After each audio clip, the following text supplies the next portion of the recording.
नमस्कार। आज गोटे नुआ गप को आपण मानक स्वागत। आशा करे आपण माने भलरे अछंती, मु भी भलरे अछि। आपण माने भलरे बहुत भलरे थांतु। से दिन समुद्र कूल रे हठात भिड़ हो गला। भिड़ भितरे देखु देखु भिड़ भितरे दीटा लोक, जड़े अन्य जनक पाखरे बसिचंती, जनक हाथ रे छुरी, आउ जनक पेटरे से पसतेला। सांगे सांगे आंबुलांस आसिला, आ गोटे पुलिस गाड़ी भी आसिला। जन को आंबुलांस ने कि मेडिकल गला, आ जन को पुलिस। समस्ते बड़ पार्टी चित्कार करुथांती, एई लोक बड़ बदमाश, बड़ बदमाश, बड़ बदमाश। छुरी मारदेला हो, लोकटा को छुरी मारदेला, देखु देखु मारदेला। ताको पुलिस नहीं गले, किंतु से लोक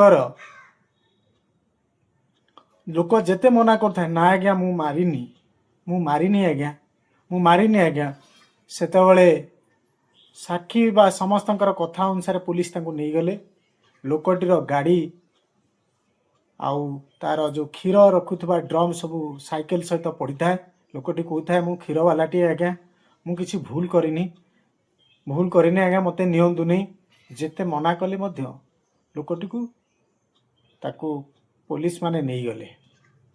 जेते पुलिस माने नहीं गले, सेते केस चलला।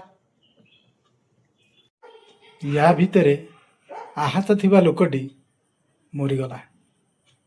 यही घटनाटी को पुलिस नौथुवा समय ये घटनाटी को पूरा देखी छात उपर जड़े लोक देखिले। से जड़े भल वकिल थिले। पेशागत भाव से जेमती भल थिले, व्यक्तिगत भाव से मध्य जड़े भल वकिल थिले, भल मनीष थिले। व्यक्तिगत भाव पेशागत भाव भल वकिल थिले। तांकर नाम थिला। से निजे तलकू ओह्लैकी आसिक जेते कहले भी लोक मारिनी हेले भी समस्त लोकंकर कथबार्ता पुलिस तांको निश्चित भाव में नेला, जेल ले रखिला, केस चलला। निज आखिरे देखिथिबा दृश्य को वकील भूली पार न थांती। जहाँ सत्य से केमिति बा भूली जिवे। जे मारी नहीं से केमिति बा दंड पाइबो। निज तरफरु से लोक पाई से केस लड़िले, किंतु जेते चेष्टा कले मध्य से हारी गले। मन दुखरे आसिले, ठाकुरंक घरे पाखरे बसिले। ठाकुर घरे बसी से निश्चित भाव में मने मने कौन कहूथांती, प्राय जे मते सत जहाँ देखिली मु सत कहले भी मु आज ताकू सत्य प्रमाणित करि पाइलनि। जने दोष न करिकि भी से दंड पाइला। ये घटना केमती संभव, केमती? प्राय निद ठीक से होई नहीं था। किछि दिन से वकीलों को जेल ले जाई भेटिले। से क्षीरवाला को कहले, रे भाई गोटे सत कथा कहब, तुमे तुम जीवन रे कौन गोटे भूल करिछ, जोटा बड़ भूल गोटे करिछ, सत कथा कहब। आखि छल छल होगला से व्यक्तिर। कहला, आज्ञा कहबी, निश्चित भाव भल कहबी, आ सत ही कहबी। आपण जे निस्वार्थपर भाव में मो पाई एते दिन हैला मते बंचाइया पाई चेष्टा करछंती। मो घर आज्ञा एठी नुहे, मो गाँव आसी। मोर जो युवा बयस थिला सेतेबेले मु गोटे झील को भल पाउथिली। से झीर बाहाघर अन्यत्र ठीक है। मु जेते चेष्टा कली ताकू मु केबे रोकी पाइली नहीं। से बाहाघर से झील को मु डाकी थिली। रातिर अंधकार भितर मु ताकू मारी देइथिली। पोखरी पानी रे बुड़ी की मार देइथिली। सकाळ हैला, समस्ते जानिले झील प्राय पानी रे बुड़ी की मरीछि। सेठी केही जानी पारले नाही जे तार हत्याकारी मु निजे। सेठी सकाळ हैला, मु भी किछि दिन परे गाँ छाड़ देली। ये घटना କାହାକୁ ମୋ ଛଡ଼ା କାହାକୁ ଜଣା ନଥାଏ। ସେଠି ମୁଁ ବଞ୍ଚିଗଲି ଆଜ୍ଞା। ଆଜି ମୁଁ ଦୋଷ କରିନି, ଏ ବ୍ୟକ୍ତିକୁ ମୁଁ ହତ୍ୟା କରିନି। ଜଣେ ମାରିଲେ ହାଁ ହାଁ କରି ମୁଁ ବଞ୍ଚାଇବା ପାଇଁ ଆସିଲି, କିନ୍ତୁ ମୁଁ ନିଜେ ଦୋଷୀ ସାବ୍ୟସ୍ତ ହେଲି।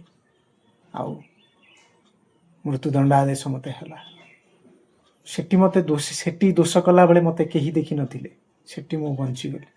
ଏଠି ମୁଁ ଦୋଷ କରିନି, ହେଲେ ଦୋଷୀ ସାବ୍ୟସ୍ତ ହେଲି, ଦଣ୍ଡ ପାଇଲି।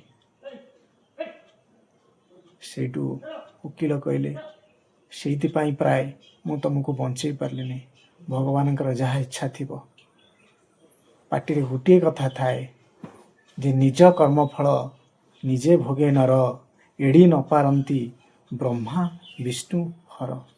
ତେଣୁ ତୁମେ ଯାହା କର୍ମ କରିବ, ଆଜି ନହେଲେ କାଲି ଦଣ୍ଡ ପାଇବ।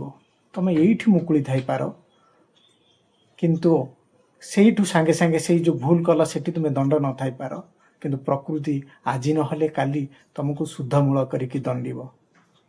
ନା କ'ଣ କହୁଛନ୍ତି? ମୁଁ ଠିକ୍ କହିଲି ନା? ଏଇ ଯେମିତି 84 ବର୍ଷର ଶିକ୍ଷକ ଏବେ ଦଣ୍ଡ ପାଇବା ପାଇଁ ଏବେ ଜେଲକୁ ଯାଉଛନ୍ତି, ଆଉ କିଛି ରାଜନେତାଙ୍କୁ ଏବେ ତାଙ୍କର ଯେତେବେଳେ ରାଜନୈତିକ ପ୍ରତିପତ୍ତି ନଷ୍ଟ ହେଲା, ଯେତେବେଳେ ପୁରା ମୂଳରୁ ଗଲା, ଯେମିତି ବ୍ୟକ୍ତିଗତ ବା ବ୍ୟକ୍ତି ଜନସାଧାରଣ ଆକ୍ରୋଶର ଶିକାର ହେଉଛନ୍ତି, ତାଠାରୁ ବଡ଼ ଉଦାହରଣ ଆଉ କ'ଣ ଥାଇପାରେ? ନିଶ୍ଚିତ ଭାବରେ ଭଲ ଚିନ୍ତା ଆଉ ଭଲ କର୍ମ କରିବା ଉଚିତ। ନଚେତ୍ ସେଇ କର୍ମଫଳ ଆଜି ନହେଲେ କାଲି ଆମକୁ ଭୋଗିବାକୁ ହିଁ ପଡ଼ିବ। ନିଶ୍ଚିତ ନିଶ୍ଚିତ ନିଶ୍ଚିତ, ନୁହେଁ କି? ମୁଁ ଠିକ୍ କହିଲି ନା ବନ୍ଧୁମାନେ? ଧନ୍ୟବାଦ।